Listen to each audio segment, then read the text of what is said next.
रात के 9 बज चुके हैं और आप देख रहे हैं प्रदेश जनाज़।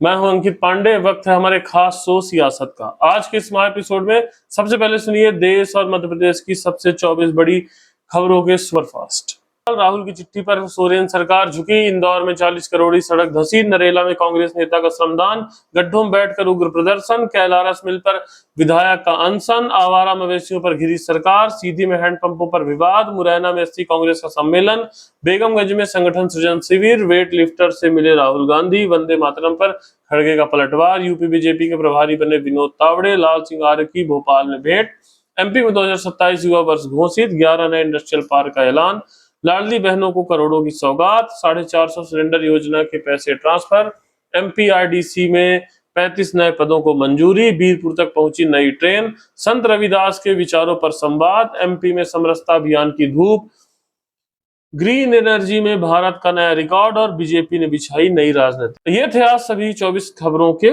जेएसएससी सीजीएल भर्ती रद्द, सड़कों पर उतरा अभ्यर्थियों का जनसैलाब। झारखंड के मुख्यमंत्री हेमंत सोरेन द्वारा जेएसएससी सीजीएल समेत 10 परीक्षाएं रद्द करने के फैसले से अभ्यर्थियों का गुस्सा फूट पड़ा है। रांची में छात्र सड़कों पर धरने पर बैठ गए हैं और हाईकोर्ट जाने का ऐलान किया है। राहुल गांधी के हस्तक्षेप पर सोरेन सरकार का फैसला। झारखंड के छात्र आंदोलन का संज्ञान लेते हुए राहुल गांधी ने मुख्यमंत्री हेमंत सोरेन को पत्र लिखा था। इस हस्तक्षेप के बाद सोरेन सरकार ने अभ्यर्थियों की प्रमुख मांगों को स्वीकार कर लिया। 40 करोड़ लागत से बनी सड़क पानी की पाइपलाइन टेस्ट करते ही धंस गई और पाइप भी फूट गया। नरेला में बदहाल सड़कों पर कांग्रेस नेता मनोज शुक्ला का श्रमदान। भोपाल की नरेला विधानसभा के आराधना नगर में खस्ताहाल सड़कों से परेशान जनता की सुध न लेने पर कांग्रेस नेता मनोज शुक्ला ने निवासियों के साथ खुद फावड़ा उठाकर गड्ढे भरे। जर्जर सड़कों के खिलाफ कांग्रेस का उग्र प्रदर्शन। प्रदेश भर में जर्जर सड़कों के विरोध में कांग्रेस कार्यकर्ताओं ने सड़क के गड्ढों में बैठकर धरना दिया और नगर निगम कमिश्नर कार्यालय के घेराव की चेतावनी दी है। बंद कैलारस शुगर मिल पर जोरा विधायक का अनशन। कैलारस की बंद पड़ी शुगर मिल को पुनः शुरू कराने की मांग को लेकर जोरा विधायक पंकज उपाध्याय 4 दिनों से आमरण अनशन पर बैठे हुए हैं। उन्हें मध्य प्रदेश से पूरे कांग्रेस नेताओं का समर्थन तेजी से प्राप्त हो रहा है। आवारा पशुओं से तबाह फसलें, अजय सिंह ने सरकार को घेरा। पूर्व नेता प्रतिपक्ष अजय सिंह ने आवारा पशुओं से फसलों को हो रहे नुकसान पर सरकार को घेरा और कहा कि बजट सत्र के आश्वासन के बाद भी स्थिति नहीं सुधरी है। सीधी में खराब हैंडपंपों पर कांग्रेस का अल्टीमेटम। सीधी जिले में बंद पड़े हैंडपंपों पर कांग्रेस जिलाध्यक्ष ज्ञान सिंह ने कलेक्टर को पत्र लिखकर कहा कि यदि सरकार के पास बजट नहीं है तो कांग्रेस अपने खर्चे पर हैंडपंप सुधरवाएगी।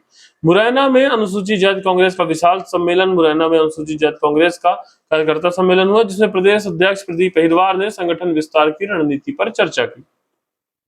रायसेन में 2 दिवसीय संगठन सृजन कांग्रेस प्रशिक्षण शिविर शुरू। रायसेन के बेगमगंज में जिला कांग्रेस का 2 दिवसीय प्रशिक्षण शिविर शुरू हुआ जिसमें कार्यकर्ताओं को डिजिटल रणनीति और कैडर मजबूती का पाठ पढ़ाया गया। राहुल गांधी ने भारत के पदक विजेता वेट लिफ्टर्स से की मुलाकात। नई दिल्ली में राहुल गांधी ने अंतरराष्ट्रीय और राष्ट्रीय प्रतियोगिता में भारत का नाम रोशन करने वाले भारोत्तोलक वेट लिफ्टर से मुलाकात कर उनका सम्मान किया। वंदे मातरम पर सियासत, खड़गे का सत्ता पक्ष पर पलटवार। राष्ट्रीय गीत वंदे मातरम विवाद पर कांग्रेस अध्यक्ष मल्लिकार्जुन खड़गे ने कहा कि सरकार की मर्जी से देश का इतिहास नहीं बदला जा सकता। बीजेपी का बड़ा सांगठनिक फेरबदल, विनोद तावड़े बने यूपी के नए प्रभारी। भाजपा राष्ट्रीय अध्यक्ष नितिन नवीन ने सांगठनिक नियुक्तियां करते हुए विनोद तावड़े को उत्तर प्रदेश का प्रभारी और डॉक्टर सतीश पुनिया को पंजाब का प्रभारी बनाया है। नवनियुक्त बीजेपी राष्ट्रीय उपाध्यक्ष लाल सिंह आर्य ने की मुलाकात। भाजपा के नवनियुक्त राष्ट्रीय उपाध्यक्ष लाल सिंह आर्य ने भोपाल में प्रदेश अध्यक्ष हेमंत खंडेलवाल से उनके निवास पर सौजन्य मुलाकात की। 2027 होगा युवा वर्ष। सीएम मोहन यादव की बड़ी घोषणा। मुख्यमंत्री डॉक्टर मोहन यादव ने ऐलान किया कि मध्य प्रदेश सरकार वर्ष 2027 को युवा वर्ष के रूप में मनाएगी ताकि युवा उद्यमी बन सके। एमपी में बनेंगे 11 हाईटेक इंडस्ट्रियल पार्क। केंद्र की भव्य योजना के तहत मध्य प्रदेश में 9,047 एकड़ क्षेत्र में 11 नए औद्योगिक पार्क विकसित किए जाएंगे जिससे रोजगार के नए अवसर बनेंगे। लाडली बहनों और पेंशनधारियों को सिंगल क्लिक से करोड़ों रुपए ट्रांसफर। मुख्यमंत्री डॉक्टर मोहन यादव ने लाडली बहनों को 99 करोड़ से अधिक की अनुदान राशि और 35 लाख पेंशनधारियों के खाते में 211 करोड़ रुपए सीधे भेजे।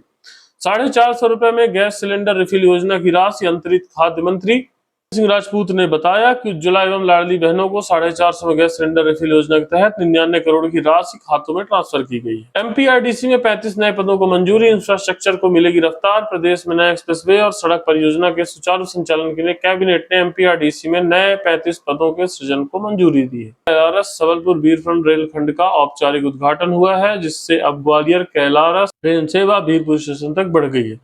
संत रविदास जी के विचारों से बनेगा समरस समाज। हेमंत खंडेलवाल भाजपा प्रदेश अध्यक्ष ने कहा कि संत रविदास जी ने कठिन परिस्थितियों में भी समाज को जोड़ने का काम किया है, उनके विचार ही मार्गदर्शक है।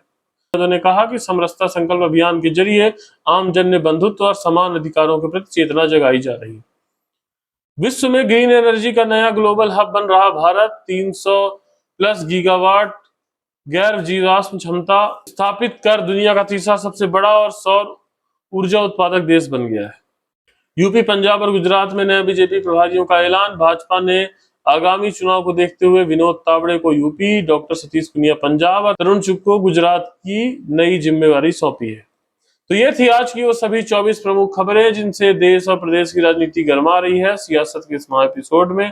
आज के लिए इतना ही, कल फिर होंगे हाजिर सत्ता के नए खुलासों के साथ। आप देखते रहिए प्रदेश जन आवाज। मुझे दीजिए इजाजत, नमस्कार।